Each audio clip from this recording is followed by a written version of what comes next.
जय माई की। वैदिक कर्मकांड ज्योतिष कार्यशाला यूट्यूब चैनल में आप सभी नूतन और प्रबुद्ध दर्शकों का बहुत बहुत स्वागत है। मैं आचार्य राम सुशील मिश्र। आज हम आपको प्रबोधनी एकादशी, जिसे देव उठनी एकादशी सबसे बड़ी एकादशी मानी जाती है, इसके विषय में बहुत सारे शुभ कार्य शुरू हो जाते हैं, शादी विवाह भी प्रारंभ होते जाते हैं, गृह प्रवेश आदि बड़ी बड़ी चीज़ें भी शुरू हो जाती हैं। तो इस देव उत्थान एकादशी, जिसे प्रबोधनी एकादशी कहते हैं, भगवान से सैया में जैसे सो रहे होते हैं तो कहते हैं इस दिन से उठ जाते हैं, देवताओं का प्रहर चालू हो जाता है। तो इस दिन से हम लोग एकादशी व्रत का भी प्रारंभ करते हैं। जो लोग वैष्णव हैं, एकादशी व्रत करना चाहते हैं, इस दिन से वो संकल्प लेकर के व्रत करना शुरू कर देते हैं। और इसका थोड़ा सा महत्व बता करके हम संपूर्ण आपको कथा सुनाएंगे। और यह भगवान विष्णु के 4 महीने के बाद जब उठते हैं, उनके बाद यह कार्य शुरू होता है देव उठनी का, जिसको हम लोग देव उठनी कहते हैं। इसमें से निर्जला व्रत रखने का विशेष फल है मिलता है। इस दिन क्या किसी भी दिन हमें प्रयास करना चाहिए, मांस मदिरा से दूर रहना चाहिए, परंतु प्याज लहसुन भी इस दिन नहीं ग्रहण करना चाहिए, और नमक चावल का भी सेवन करना वर्जित माना जाता है। और हमें उस दिन ओम मंत्र है, ओम नमो भगवते वासुदेवाय, इस मंत्र का भी हमें जप करना चाहिए। पूजन विधान में हम भगवान विष्णु जी का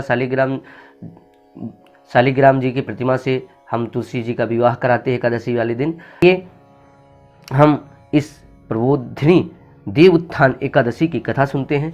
सबसे पहले भगवान विष्णु जी के चरणों में प्रणाम करते हैं।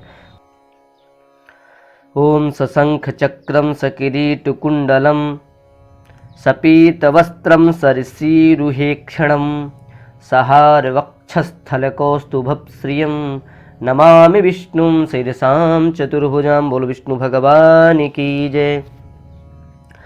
जगत पिता ब्रह्मा जी ने कहा, हे महामुनि, अब आपको मैं पाप विनाशक तथा पुण्यदायक और मुक्ति प्रदान करने वाली प्रबोधनी एकादशी की कथा और उसका महत्व सुनाता हूँ। गंगा स्नान का फल मनुष्य को तब ही मिलता है जब वह कार्तिक माह में शुक्ल पक्ष की प्रबोधनी एकादशी का आगमन होता है। इस एकादशी उपवास का पुण्य फल 1000 अश्वमेध यज्ञ और 100 राजसूय यज्ञ के बराबर होता है। नारद ऋषि ने कहा, हे पिता, आप यह बतलाइए कि सायंकाल को एक बार भोजन लेने से, रात्रि में भोजन लेने से तथा सारे दिन के उपवास से क्या क्या पुण्य फल मिलता है। ब्रह्मा जी ने कहा, हे नारद ऋषि, एक सायंकाल के भोजन से 2 जन्म का और सारे दिन के व्रत से 7 जन्मों के पापों का विनाश हो जाता है। जो चीज़ त्रिलोक में नहीं मिल सकती है, वह चीज़ प्रबोधनी मतलब देव उत्थान एकादशी उपवास से जरूर प्राप्त हो जाती है। इस उपवास के पुण्य प्रभाव से पहाड़ समान भारी अनेक पाप पल मात्र में ही जलकर भस्म हो जाते हैं। प्रबोधनी उपवास से पिछले जन्म में किए गए पूरे कर्म भी पल भर में समाप्त हो जाते हैं। इस प्रकार प्रबोधनी उपवास को विधि और नियमानुसार करने से संपूर्ण फल मिलता है।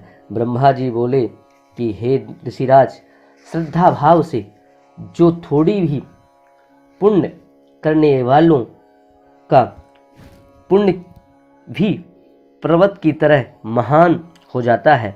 अपने मन में प्रबोधनी एकादशी उपवास की इच्छा रखने वालों को भी 100 जन्मों के पापों से छुटकारा मिल जाता है। प्रबोधनी एकादशी में रात्रि जागरण करने वालों की पिछली और अगली 10 पीढ़ियां विष्णु लोक को पाती हैं। जिनके पितृ भी जो नरक में होते हैं, वो भी वहां से निकलकर विष्णु धाम को जाते हैं। प्रबोधनी एकादशी को रात्रि में जागरण ब्रह्म हत्या के समान बड़ा पाप करने वाले भी पापों से मुक्त हो जाते हैं। इस एकादशी उपवास का पुण्य फल अश्वमेध यज्ञ से भी महान होता है। तीर्थाटन, स्वर्ण, पृथ्वी या गौदान से प्राप्त पुण्य भी कार्तिक माह के शुक्ल पक्ष प्रबोधनी एकादशी से प्राप्त पुण्य के समान होता है। इस पृथ्वी पर उस प्राणी का जन्म सफल माना जाता है जो प्रबोधनी एकादशी उपवास से अपना कुल पवित्र कर लेता है। विश्व के समस्त तीर्थ तथा जितने भी तीर्थों की आशा की जाती सकती है, वो इस प्रबोधनी एकादशी उपवास करने वाले के घर में ही वास करते हैं। अतः मनुष्य को सभी कर्मों को छुटकारा प्रभु की प्रसन्नता हेतु कार्तिक माह की इस एकादशी का उपवास अवश्य ही करना चाहिए। इस एकादशी का उपवास करने वाले धनी, योगी, तपस्वी, इंद्रियों को अपने अधीन रखने वाले होते हैं, क्योंकि यह एकादशी भगवान विष्णु को अत्यंत प्रिय है। इस एकादशी उपवास के प्रभाव से मनुष्य का पुनर्जन्म नहीं होता है तथा उसके 3 प्रकार के कामिक, वाचिक, मानसिक पाप भी समाप्त हो जाते हैं। इस दिन ईश्वर को प्राप्त करने के लिए जो यज्ञ, तप, होम और दान करते हैं उन्हें अमर पुण्य प्राप्त होता है। प्रबोधनी एकादशी को इसकी पूजन करने वाले के चाहे वह बालक हो, वृद्ध हो अथवा युवा हो, सब पापों का क्षय हो जाता है। इस एकादशी को रात्रि जागरण से जो पुण्य मिलता है वह सूर्य ग्रहण के अवसर पर गंगा स्नान से प्राप्त फल से 1000 गुना अधिक होता है। मनुष्य जन्म में समय से लेकर अंत तक जो भी पुण्य पाता है वह प्रबोधनी एकादशी के उपवास से प्राप्त पुण्य के समक्ष बहुत ही कम है। प्रबोधनी एकादशी उपवास को नहीं करने वाले के सारे पुण्य फलों का क्षय हो जाता है। अतः हे ऋषि नारद, आपको भी नियमानुसार विष्णु पूजन करना चाहिए। कार्तिक माह में धर्माचरण करते हुए जो पराया अन्न नहीं खाते हैं वो चंद्रायण उपवास का फल पाते हैं। कार्तिक माह में प्रभु शास्त्र कथा सुनने से ज़्यादा प्रसन्न होते हैं, ना कि दान आदि करने से। तथा कार्तिक माह में ही जो थोड़ा सा या अधिक इस कथा का श्रवण करते हैं उन्हें 100 गौदान करने का फल मिलता है। अपने कल्याण के लिए विष्णु भगवान को पूजने वाले अपने परिवार का उद्धार करते हैं तथा 1000 गौदान का पुण्य पाते हैं। प्रबोधनी एकादशी को विष्णु भगवान की कथा सुनने वाले को सप्तदीप दान के बराबर फल मिलता है। विष्णु कथा को श्रद्धा भाव से सुनने तथा पढ़ने वाले ब्राह्मण को शक्ति के अनुसार संतुष्टि तथा पूजा करने वाले को उत्तम लोक मिलता है। इस पर नारद ऋषि ने कहा, हे जगत पिता ब्रह्मा, अब आप इस एकादशी उपवास करने की विधि और मिलने वाले फल के बारे में कहें। ब्रह्मा जी बोले, नारद जी, इस एकादशी के दिन मनुष्य को ब्रह्म मुहूर्त में उठकर सरोवर तथा नदी में स्नान कर उपवास नियम ग्रहण करना चाहिए तथा प्रभु से प्रार्थना करें, हे भगवान, आज मैं आहार नहीं लूँगा तथा 12 को ही मैं भोजन लूँगा, अतः मेरी रक्षा करें। इस प्रकार प्रार्थना करके ईश्वर की पूजन करें तथा उस दिन उपवास शुरू करें। रात्रि में जागरण, प्रभु के पास बैठकर गीत संगीत तथा कथा कीर्तन में ही सारा समय गुजारे। प्रबोधनी एकादशी उपवास को उदारता से धूप, पुष्प, अगर आदि से विष्णु भगवान की पूजन करें।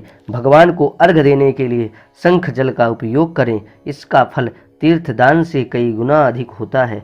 अगस्त फूलों से प्रभु की पूजन करने वाले के समक्ष इंद्रदेव की हाथ जोड़कर खड़े रहते हैं। कार्तिक मास में बिल्व पत्र से प्रभु का पूजन करने वाला भी मरणोपरांत विष्णु धाम पाता है। कार्तिक माह में तुलसी दल के फल से भगवान का पूजन करने वाला 10,000 जन्मों के पापों से मुक्त हो जाता है। इसी मास में तुलसी के दर्शन करने वाला, स्पर्श करने वाला या ध्यान अथवा कीर्तन करने वाला, तुलसी का पौधा रोपित करने वाला या उसकी सेवा करने वाला 1000 कोटि काल तथा विष्णु धाम में निवास करता है। तुलसी का पेड़ लगाने वाला व्यक्ति तथा उसके कुटुंबी महाप्रलय तथा विष्णु धाम में ही रहते हैं। कदम्ब पुष्प से प्रभु का पूजन करने वाला यमराज द्वारा दिए जाने वाले पापों से मुक्त होकर अपने समस्त मनोकामनाओं को पूर्ण करने से सफल होता है। कदम्ब पुष्पों को प्रभु अन्य फूलों की अपेक्षा अधिक पसंद करते हैं। गुलाब के फूलों से प्रभु की पूजा करने वाले व्यक्ति मोक्ष पाते हैं।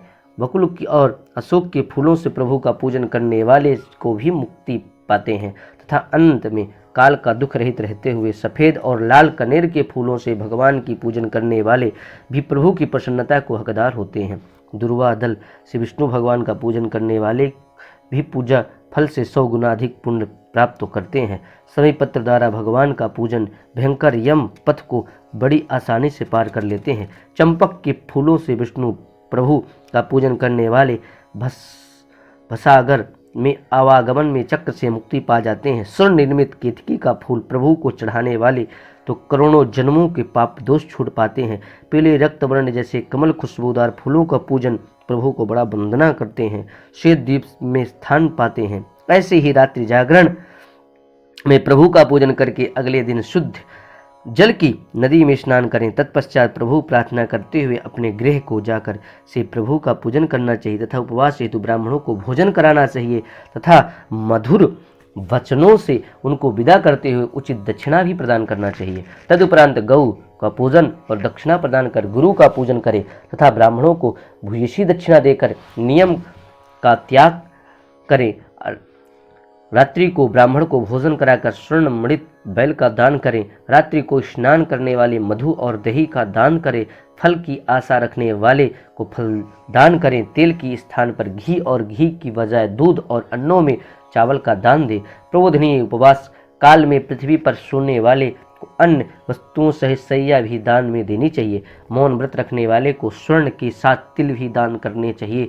कार्तिक माह में उपाहन जूते नहीं पहनने वाले को दान करना चाहिए। कार्तिक माह में नमक का त्याग करने वाले को शक्कर का दान बतलाया गया है। प्रतिदिन देवालय में दीप जलाने वाले को घी तथा बत्ती वाले तांबे तथा स्वर्ण दीप दान करना अनिवार्य कहा गया है। चातुर्मास उपवास काल में किसी वस्तु का त्याग करने वाले को 10 दिन के पश्चात उसी वस्तु को पुनः ग्रहण करना चाहिए। प्रबोधनी एकादशी उपवास को नियमानुसार विधिपूर्वक संपन्न करने वाले को इस जीवन में अनेक सुख पाता है, मरणोपरांत उसे देवलोक प्राप्त होता है। चतुर्मास उपवास के विघ्न रहित संपूर्ण करने वाला अंत में भवबंधन से मुक्त हो मोक्ष को पाता है। उन्हें दोबारा जन्म नहीं मिलता। जिन व्रतधारियों का व्रत खंडित हो जाते हैं उन्हें संकोच इस व्रत को पुनः प्रारंभ कर देना चाहिए। जो मनुष्य इस प्रबोधनी एकादशी के महात्म को सुनते हैं, पढ़ते हैं और उन्हें अनेकों गौदान का फल मिलता है। बोलो विष्णु भगवान की जय। इस तरह आपने प्रबोधनी एकादशी, देव उत्थान एकादशी कार्तिक माह शुक्ल पक्ष की आपने सुनी। आप कमेंट में जय श्री कृष्णा जय श्री हरि, आपका कोई राय है, किसी प्रकार का कुछ आपको जानकारी प्राप्त करनी है, कमेंट बॉक्स में नीचे जाएं और जरूर लिखें और अधिक से अधिक इस वीडियो को शेयर करें जिससे आपके प्रियजनों तक मिल सके। और हमारे पेज को फॉलो कर लें, लाइक कर लें। अगर चैनल में नया है सब्सक्राइब कर लें। ऐसे ज्ञानवर्धक जानकारी आपको मिलती रहती। वीडियो देखने सुनने के लिए आप सभी का बहुत बहुत धन्यवाद।